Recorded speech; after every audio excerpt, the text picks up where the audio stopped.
To welcome you to today's webinar.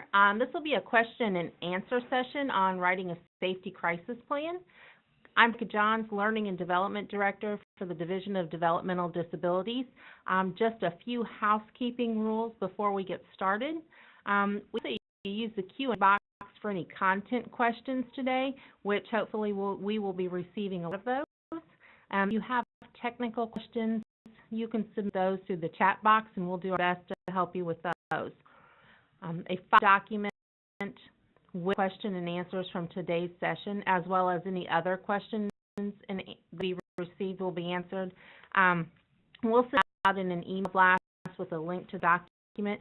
You also, in that email blast, receive a recording to today's webinar and the presentation. With that, I'm going to turn it over to today's presenters.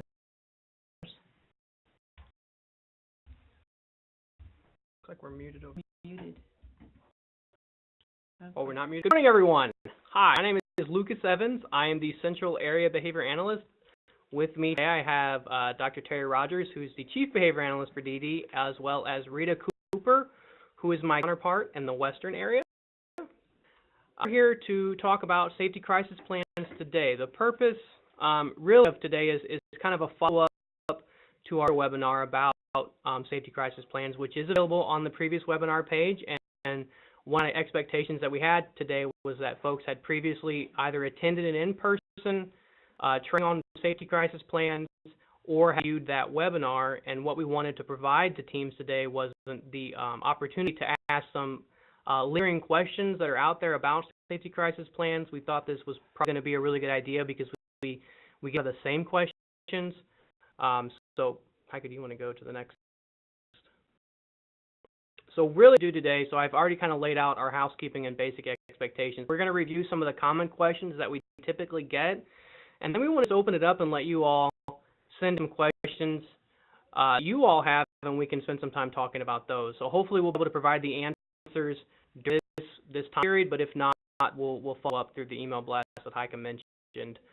We only received one question through the email that was sent out with the announcement. So we'll do that one, and then we'll also talk about some common questions that we typically have. Okay, this is Terry, and the first question that's very common, probably wins the award for the most frequently asked question is, who is qualified to write a safety crisis plan? And the safety crisis plan process and document is able to be completed by non-licensed professionals. So the team is qualified to write the plan. If you need more expertise and you have a behavioral provider there, they should be involved in the plan, but it doesn't take special qualifications to write a safety crisis plan. There is an assessment template that we have put out that you can utilize, and that will kind of guide you through questions that are often helpful in developing a safety crisis plan. There are no special qualifications required for creating a safety crisis plan. Question we've gotten a lot of times in presenting about safety crisis plans: who writes the plan? Well, you know, are you asking who scribes it? I think Terry identified who is qualified to create it. Anyone can scribe the plan. Ultimately, the responsibility of incorporating the plan is with the support coordinator. They would maybe write it, so to speak, and then actually type it, scribe it, and add it to the plan with the appropriate signatures and approval. So tie that to the support coordinator to potentially scribe it, or anyone else who is participating in the team meeting or team meetings, and put it for everyone to really understand what the outcome of the safety crisis plan writing process was. So there's a difference between putting down the text onto a permanent format, writing, and developing the plan. And and the two things could be done by different people. The development of the plan should not be unilateral by any one person on a team. It should be done by the whole support team. So that's why we have trouble with answering that question with a simple pointer to a person. The support coordinator is responsible for that text creation of the individual support plan. They're not responsible for creating and developing the whole individual support plan. That should be a team process. So the same thing with the safety crisis plan. Into the next question, which is who is responsible for the plan, and the answer to that is the entire planning team is responsible for the plan. This is a collaborative effort that everybody comes together to come up with the plan. There may be one person assigned to physically write it down and put it into the individual support plan, but the entire team is responsible for it. Who initiates the plan? Anybody who recognizes a need can initiate the plan. There'd be a special thing if somebody decides that they think it would be a good idea. That's awesome. It doesn't have to be just one person. Anybody on the planning team, or even somebody outside the planning team, like the regional office, can recognize the need for a safety crisis plan and can see that it be created. So the guardian could say, hey, I'm tired of these crises happening and nobody knowing what to do. How about if everybody gets together and writes the plan? The individual could request that they have a safety crisis plan, and they should and could share in the development of the plan. The support coordinator is kind of the person's representative to make sure that their supports and services are appropriate to them, so sort of the final check. So they could say, team, we need a safety crisis plan, and I would hope that they do take that role if no one else does. A question of who approves the plan. The team is the ultimate and ultimate approval of the plan. The team is the one that decides what's necessary. The team is the one that decides it's working.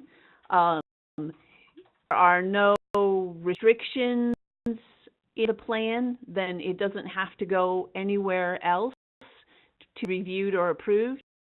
So there is no formal approval process. It doesn't go to the regional office. It doesn't have to go to the process committee. It doesn't have to go to the area behavior analyst unless there are formal restrictions in there, or implied formal restrictions, of course. If there are restrictions in the plan, then you have to go through the whole HCS, afford the person due process, and have the due process committee to review to confirm you have done that.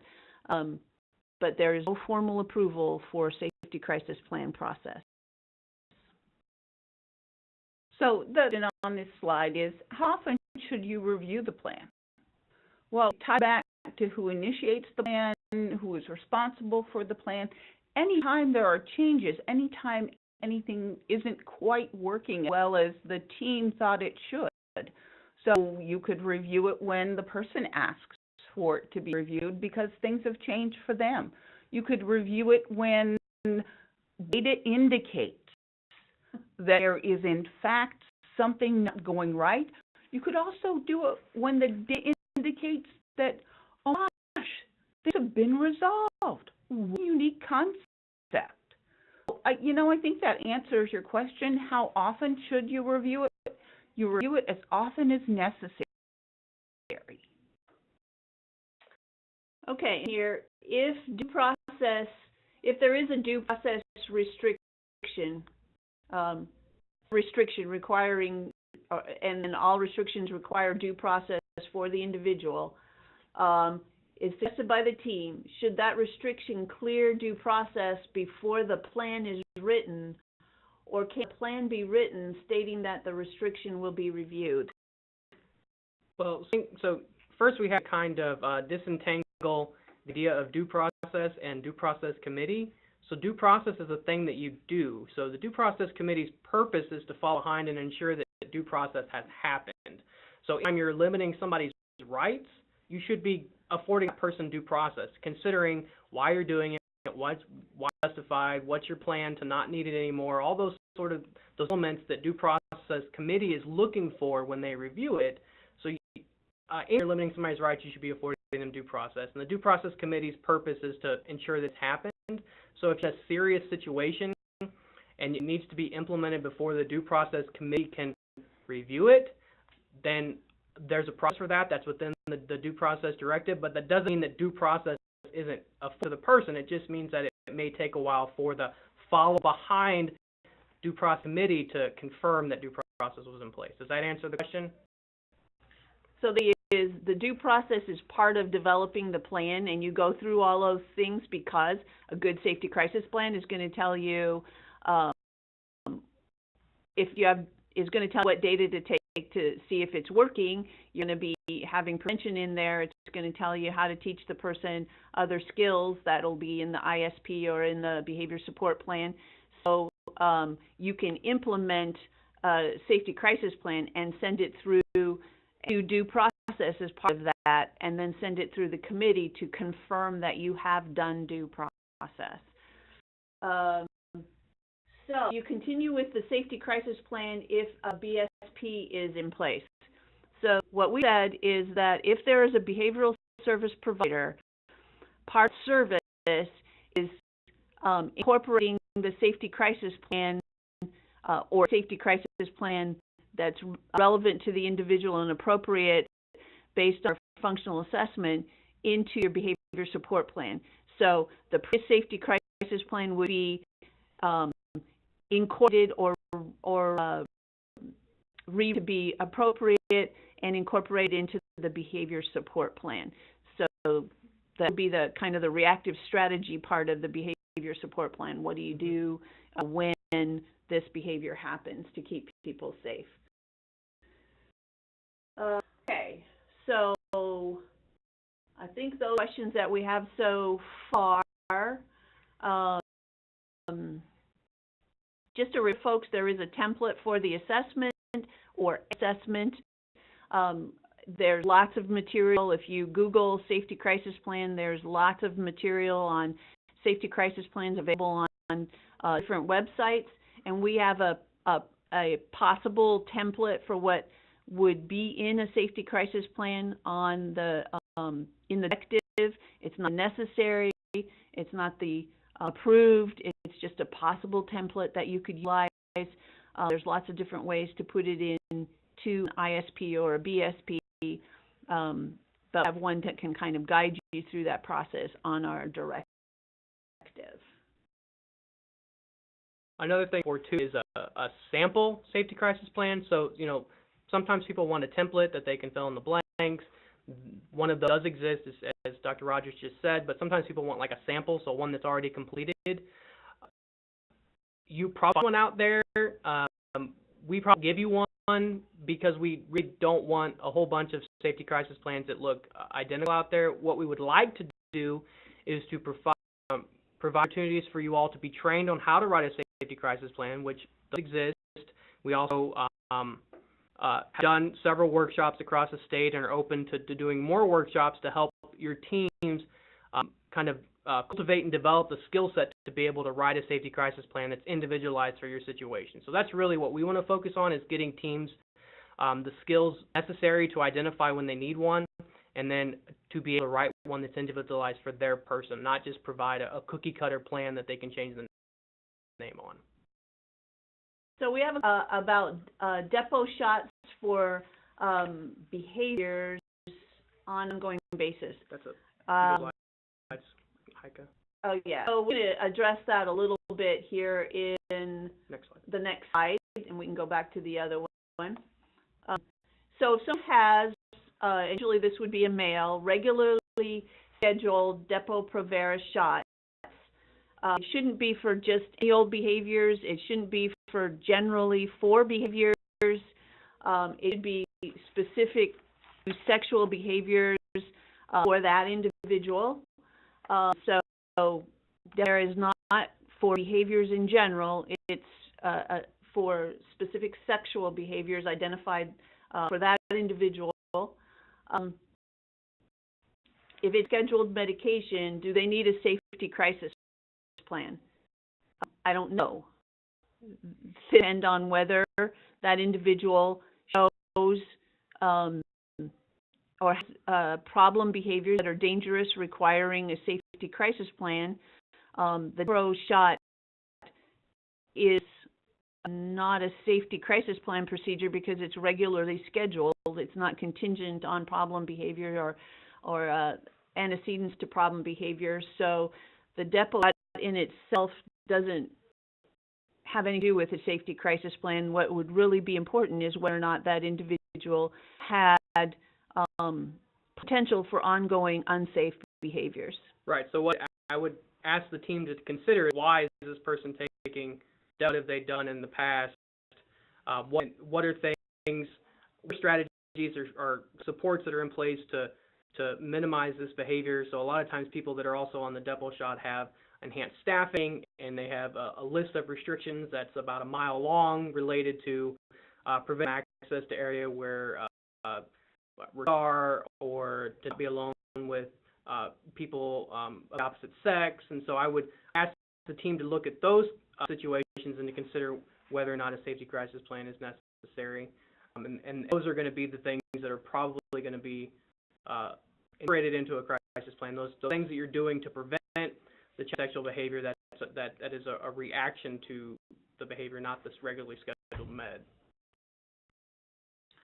Go ahead and finish up this slide, and then we'll get to more questions. So if somebody has a psychotropic PRN, say Ativan for anxiety, which is a big old category and not a behavior, so I don't really know what anxiety looks like for you or for that person or for anyone else, because it should have that much more specifically described. What is anxiety look like for that individual in terms of specific measurable behaviors, or Halidol for agitation. Again, I don't know what agitation looks like. Is agitation looks the same as anxiety for that person? Is it different? What are the specific measurable behaviors? So those are the things that you want to get from the physician, and probably it's the team telling the physician what anxiety and agitation look like. And we want to have those specifically identified, and we want to be tracking those to see if PN makes an effect on those, and should be a regular medication, all that kind of stuff. So my opinion is that would need to be in the safety crisis plan, along with the specific symptoms or behaviors that indicate the person needs that medication. What do you guys think? You have to have parameters around when you get it. Those parameters should be specific enough to know how to identify when the person is anxious or agitated or whatever that. So you have to know what it looks like for that person. You know at what point to give it. Those perfectly align with what a safety crisis plan should do. And I would hope also that there are additional strategies identified as being potentially helpful, not just pharmacological. So where supports and strategies are in place for the person that kind of minimizes the chance that they feel anxious, whatever that looks like for them, or with some other medicine interventions that when they feel anxious, they can try first before we start going out of it. And then what do you think, Rita? And I also think that, you need a protocol that the direct support professional can follow, and that potentially, if the individual is capable, that they can understand. And then the need for a PRN psychotropic lies within the individual of being able to execute a psychotropic to help with that quote-unquote anxiety or that agitation. So I concur with one in regards to that you really need to have those things in place. So when you're saying a protocol, this is things that the person could hire is learning to do. They could do meditation to kind of keep a general lower level of anxiety in their life. They could do yoga. They could do it continue on feeling that agitation or anxiety bubbling up. They could do when somebody prompts them and seeing the starts of the symptoms. But these other kinds of calming strategies, problem-solving strategies for agitation. Why are you agitated? that could implement besides just using drugs. Yeah, I concur completely. Okay. Chemical restraint. So the definition of chemical restraint is one that comes from Centers for Medicaid Services. It's also in our CSR. I don't like it, but it's the one we have to use. And basically it says that it makes the person unable to function in their typical life. And so going round and round in circles about what that means, which is why I don't like that definition, but that's what we've got to live with. Hoping nobody is chemically restraining anybody, because that's a bad thing. Right. So don't put it in a safety crisis plan. If you find that the medication your doctor has prescribed for somebody is resulting in a chemical restraint, it knocks them out, that's probably too much medication. You need to go back to the doctor as a team and say, this is knocking them out. That's a chemical restraint. We really don't like doing that unless they're in a hospital and under medical care. And then, I don't like it, but it's your responsibility now to monitor it. But I don't think any of us who are not medical people working in a medical facility can really adequately monitor somebody who's been chemically restrained to make sure that they're breathing and all that kind of stuff. So that's why I say it's bad and don't do it. So I think that's why it's also really important that if the person has psychotropic medications as needed, that you have a plan in place for with it, how to give it, and then also probably included in that safety crisis plan, which should probably be some sort of monitoring after the fact, because a lot of times, or not all times, but there have been cases in which people have been given psychotropic PRNs. Ativan is a great example, and the intention from the doctor and the team was not to chemically restrain somebody, but they're particularly sensitive to Ativan, and next thing you know, they're asleep on the floor. That would be a chemical restraint in that situation, and that would be, as Dr. Rogers said, an opportunity to go back to the doctor to say, hey, this is not the appropriate amount of medication, because that's not what it was supposed to do. It was supposed to help them more typically in their situation, not put them on the floor. I also found that you're putting a lot of responsibility on those direct support professionals to, be able to do the things that we're asking in regards to psychotropics and the concept of a chemical restraint. And I wouldn't personally want to be in that position at all. Okay, so we've addressed our medication slide, and I've got a couple of other questions I want to get to here. So we have a question from Lindsay that says, when do we do a USP for the safety crisis plan? I don't know what a USP is. Does anyone know what that is? That would be a universal strategies plan, I'm assuming. And so, the difference, universals are those things at the bottom of the pyramid, those things that your PBS curriculum is based on. Your universal strategies plan should be just that. Apply all those universals associated with your positive behavior support system and curriculum to every individual, not just an individual who is confronting challenges. So I'd hope that the elements in everyone's plan.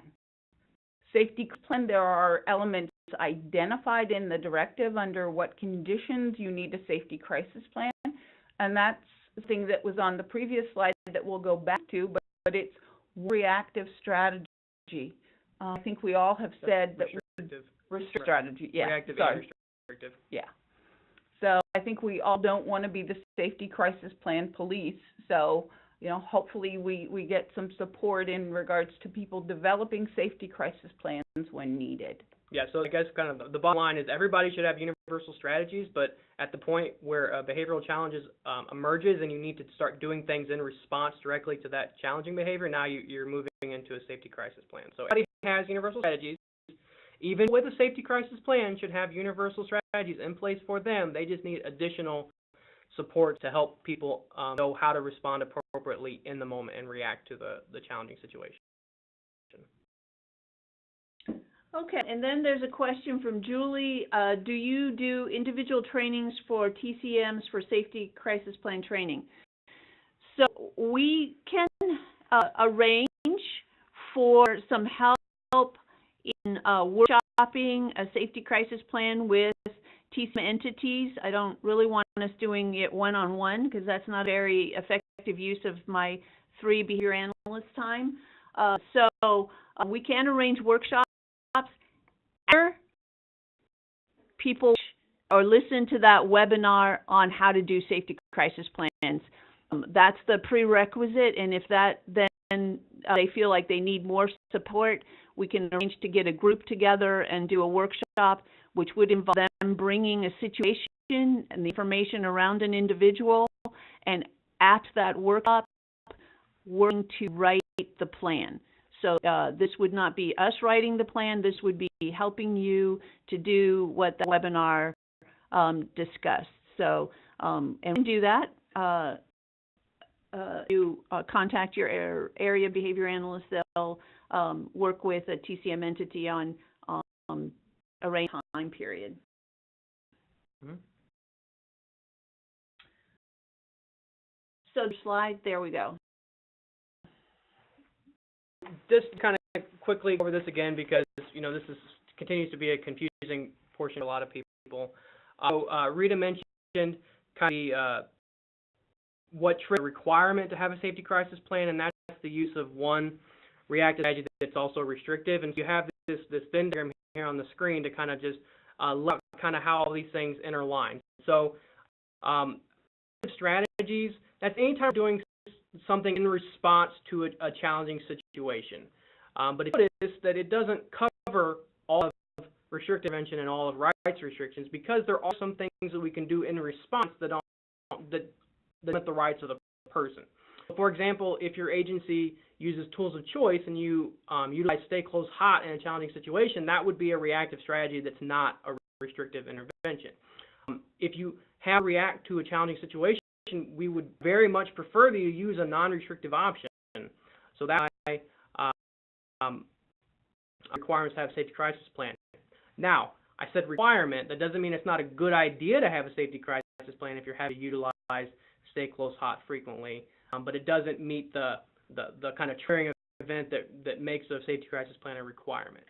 Now, restrictive intervention is anytime you're doing something to limit the rights of the person. That makes sense, right?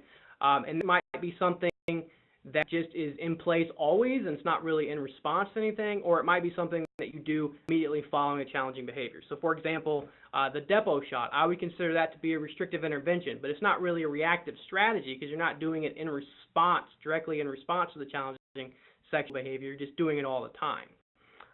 Increasing body supervision level following a challenging behavior would be a reactive strategy that was restrictive because you're doing a restrictive intervention directly in response to the challenging situation.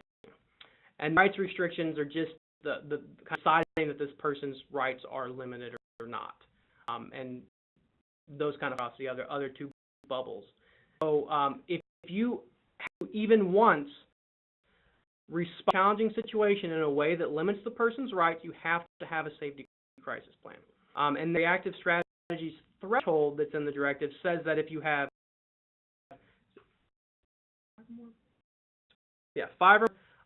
use of reactive strategies that are restrictive in a one-month period, you have to initiate that formal review process that's laid in the directive. And we're not going to talk about the formal review process unless there's a question. Well, sure, but it is discussed in the support rule directive. And there's also 2 other previously recorded webinars specifically on the EMT review process. So that's probably a better place to answer that question.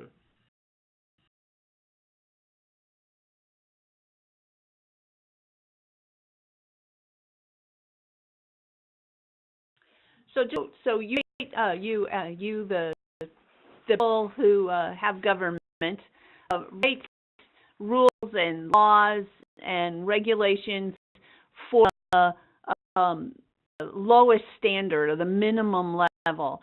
I think anyone wants to say, I meet minimum standards. So those you have to do doesn't mean it's the thing that's best for you to do. So I would think that if there's any likelihood that you're going to have to react to a problem situation, you'd have a safety crisis plan. It doesn't hurt to have a safety crisis plan. It doesn't hurt to know ahead of time and have your staff know ahead of time what to do in an urgent situation. But we're saying you have to, under the situation where you're using a restrictive intervention or you're using or more restrictive interventions in a month, then the team has to review and consider the need for other actions to see if what they're doing is working. They have to have a formal review process in place at that point in time. So again, you don't want to be bragging you met minimum standards, but we do have minimum standards because people aren't meeting those regularly, and we have lots of problems around that. Yeah, so the depot shot as a restrictive intervention is also a rights restriction, correct? So it has to be reviewed by due process.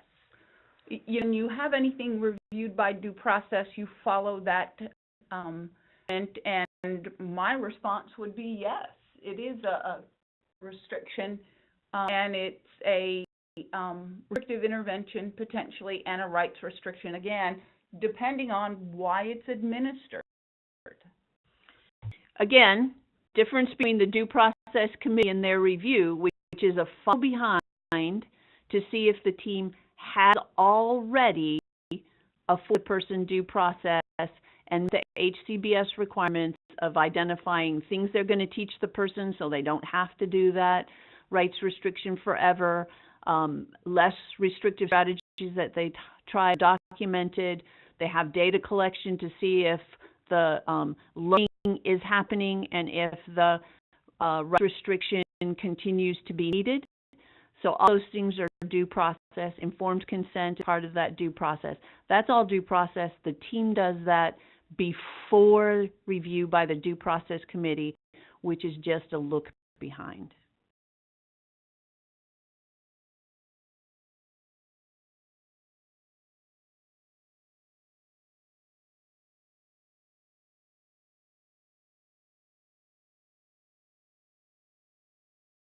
So things that might be in a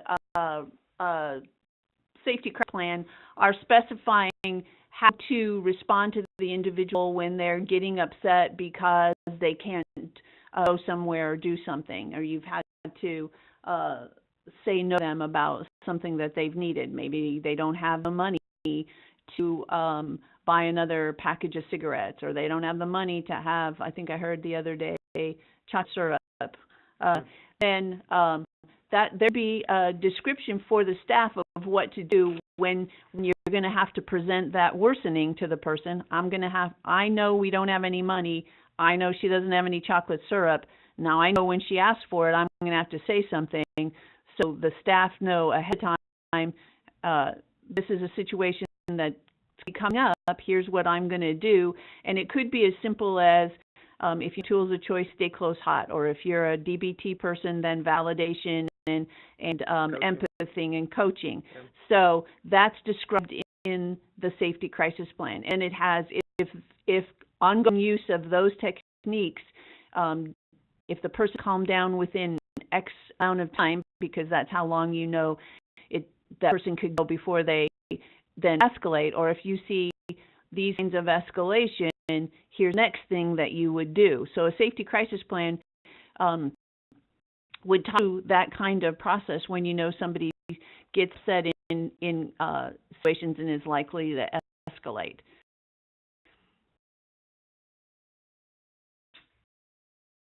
Anybody want to say about safety crisis plans? We don't have any more questions at this point in time.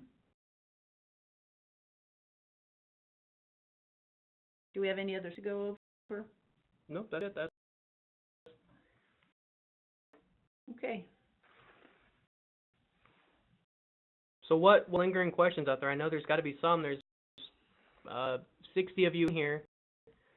These are all the questions that you were burning to know about when you jumped on this morning, or is there still stuff out there we can talk about?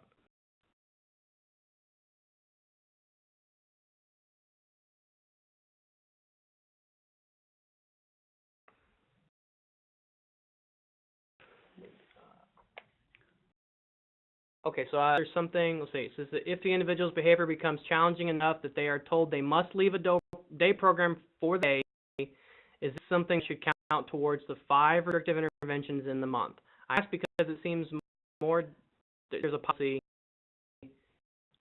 in place across different areas, and it's due process. So if you're responding to a challenging situation in a way that is a limitation to the person's rights, that would count towards the 5 categories. So do you all believe that being told to leave the day program would be a limitation of the person's rights? Well, I am a taxpayer who's paying for that person to get that service, and that service is identified as a need on their individual support plan. That's why they're getting it. And so being told you can't have this service that's already been paid for you this day and you have to leave, I think that's restriction. Right, because we're saying leave because of your behavior. Right, and everybody else is staying. So like if there was a fire in the program and everybody had to leave, that's everybody had to leave. But because it's your behavior and even though you paid for this, you have to leave, I view it as a restriction. I agree. So yes, count.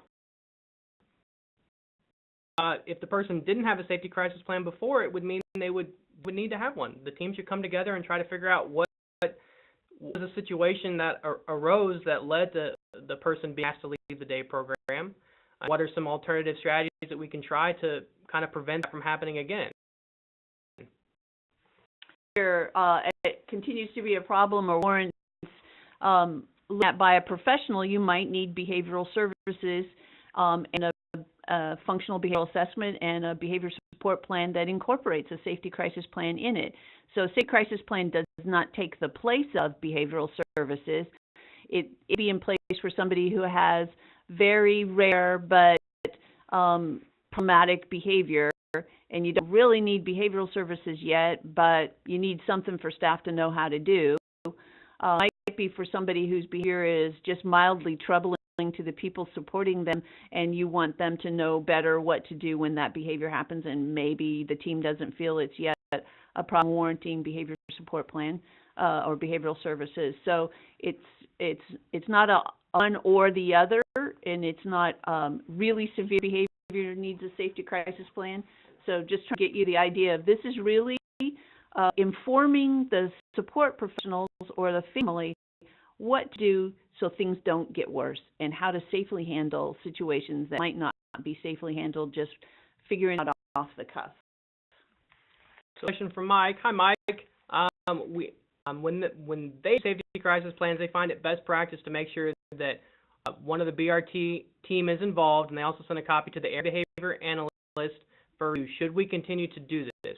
So I'll let Dr. Rogers chime in on this, and then I will kind of add to that if anything else needs to be added.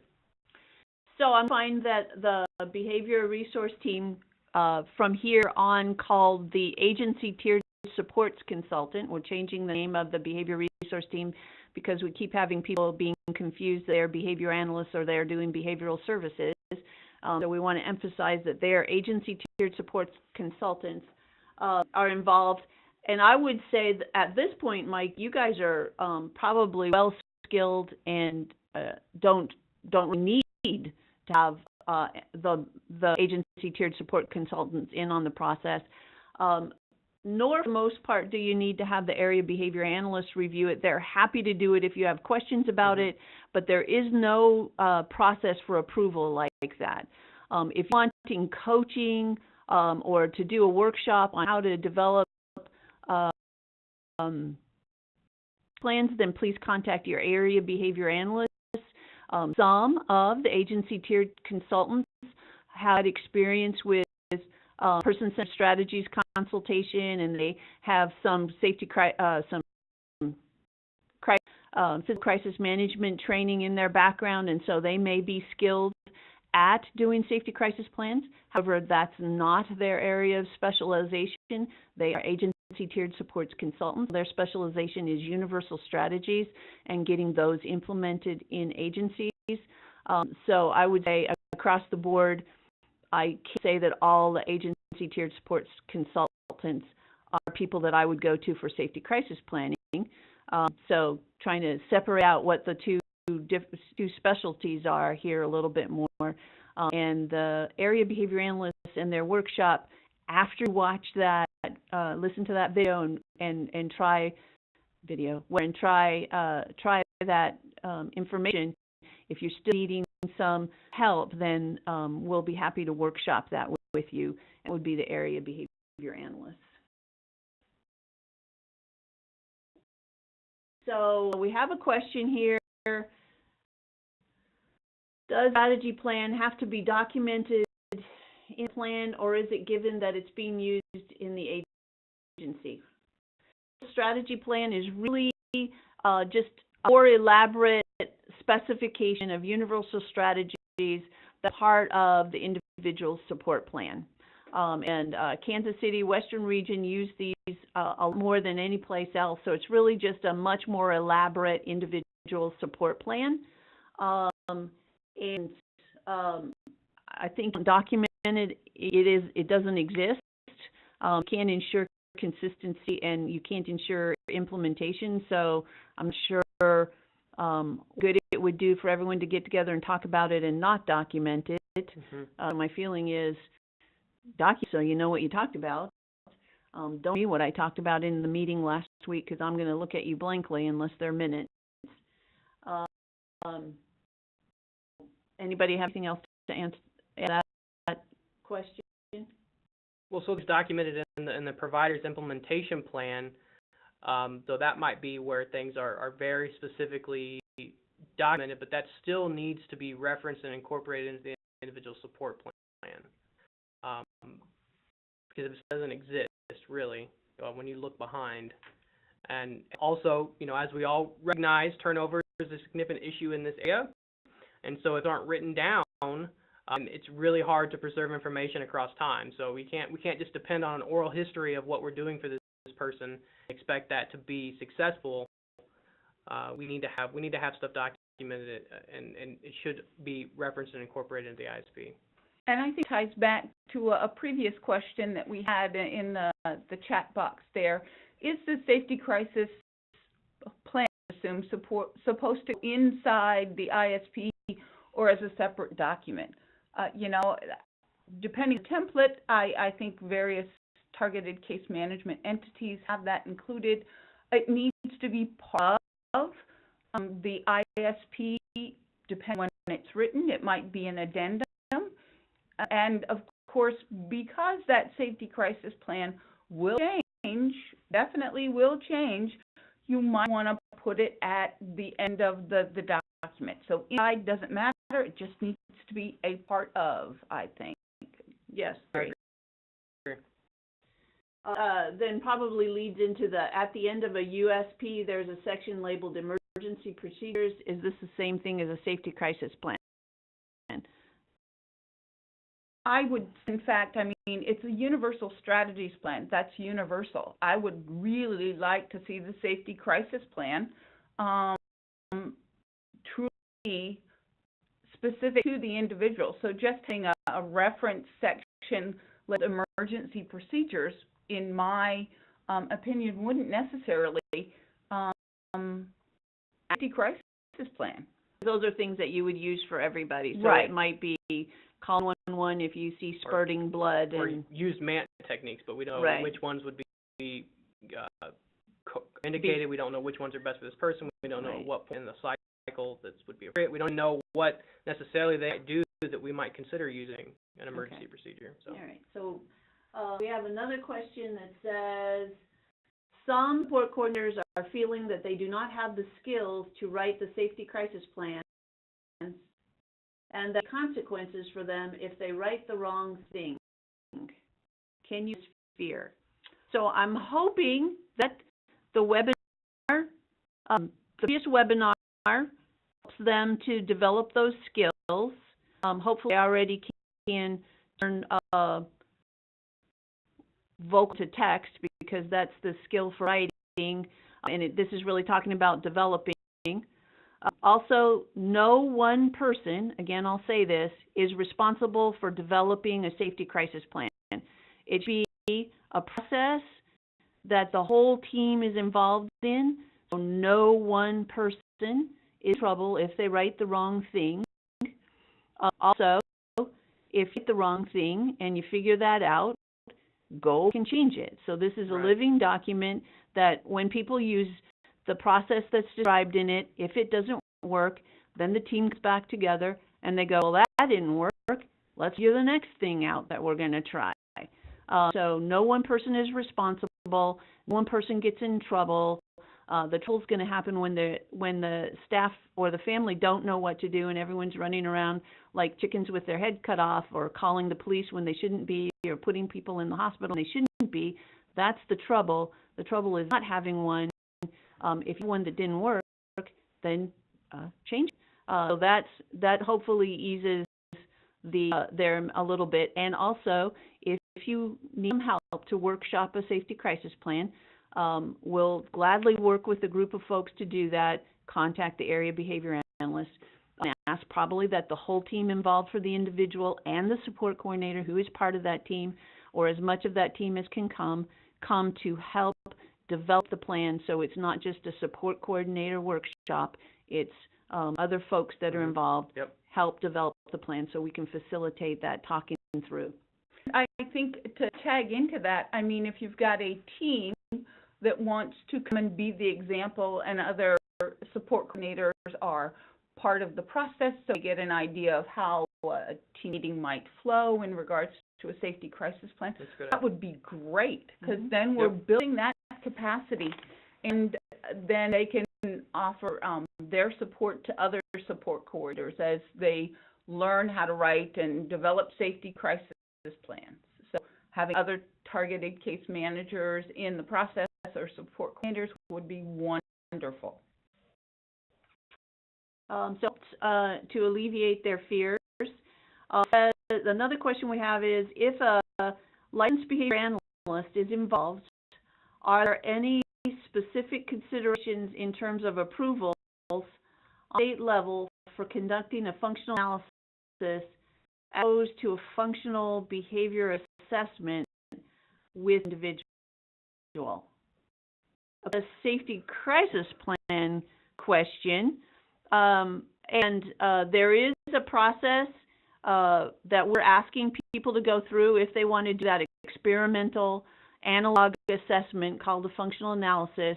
That would have to be done by a licensed qualified behavioral professional who's been trained to do those experimental analog assessments, and they have to fill out a form that assures that they've considered the safety, that they have medical clearance, that they have the training and experience to do it, and that there is a need to do it. Won't think that every assessment needs to be analog assessment. We think that descriptive assessment process is the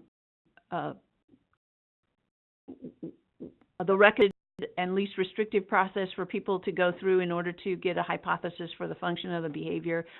Safety crisis plans don't need to have a functional assessment in order to write them.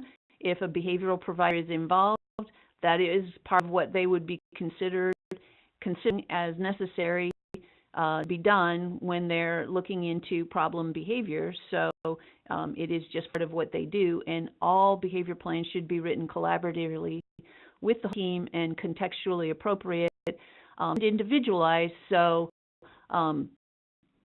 the plan would be part of that whenever a behavioral provider is involved. We had a previous question which was in regards to funding, and we'll go back up to that.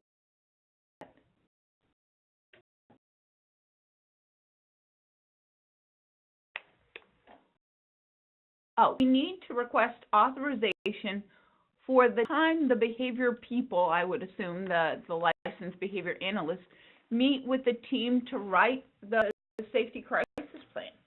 I think that that's part of what a behavior analyst would do as part of their behavior support plan. Right. So we're already including that in the process. So,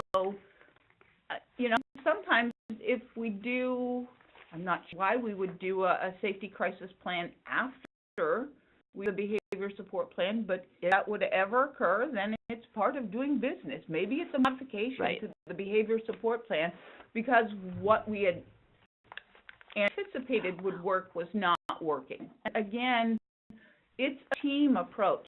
Please keep that in mind. None of us operate in isolation when we're working with individuals and when we're working as a team. Right. That development of the safety crisis plan is part of the behavior support plan, or modifying it in the future is part of the behavior modification by professionals. So that's part of their service that they've already been behavior analysts involved in the case. Mm-hmm.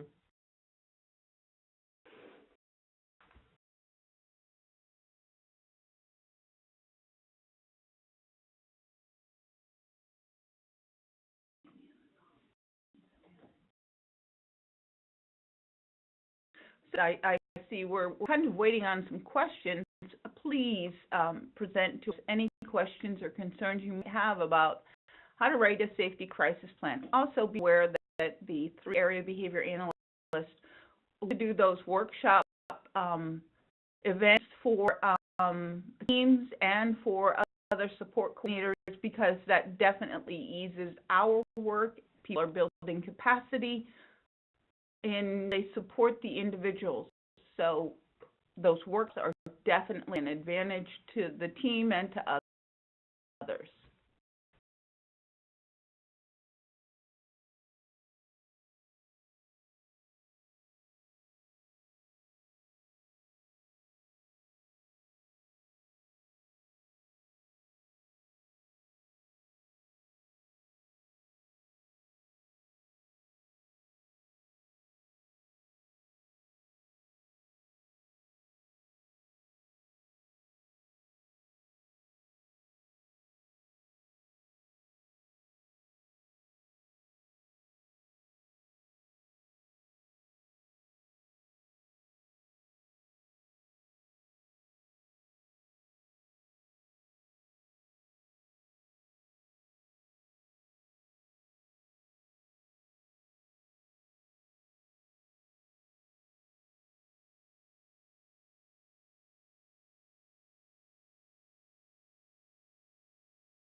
So we have minutes before the time is supposed to kind of wrap up, so now's the time. If you have a question that's burning in your pocket, if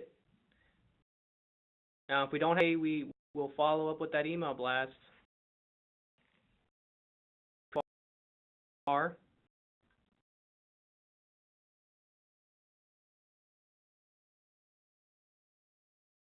Ringing, so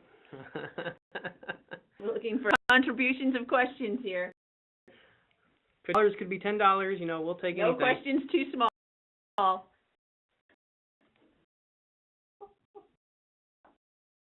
I know, I'm sure you're laughing. Are you all going to answer all these questions on a handout for us? Hi, question. Well, we'll get a detailed report of all the questions that were submitted, and then if you go together just to put a 1-sentence, 2-sentence answer for those, we can do that. Okay, we'll be doing a short answer for those questions. In kind of a quick reference. Yeah. You will.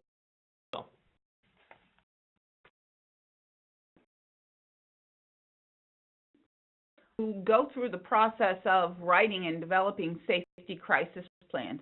Also reach out to your area behavior analyst if additional questions come up, and what we've done is to kind of field those questions among all of us to make sure that we're giving people across the state consistent responses, so that, well, the Western Region area behavior analyst said we were consistent, so we'll definitely field the questions among all of us. And their email address that was recently created, and God darn it, I don't remember what it was, but there is an actual email address that you can send these questions directly to, that we all access to. So all the area behavior analysts and the chief behavior analysts have access to the inbox and can look at those questions that you submit. And I guarantee that we'll have that email address on the email blast after we get off this call. I apologize, I don't have it handy for me right now. Or you can send your question to your behavior analyst, and they'll share it across the board. Two options.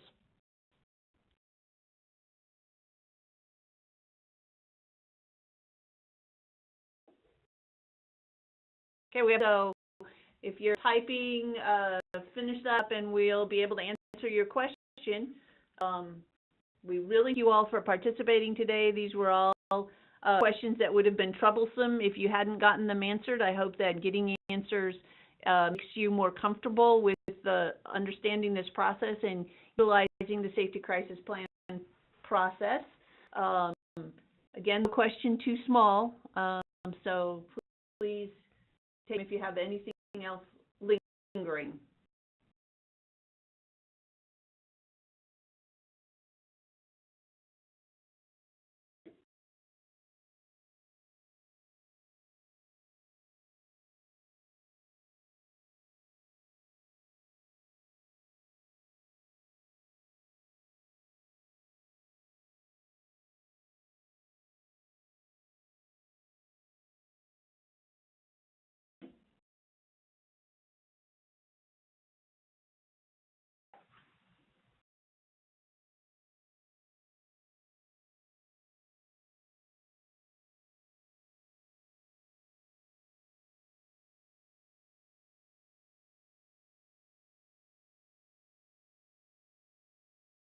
All right, I've only got 4 minutes left. I don't see any other questions coming in.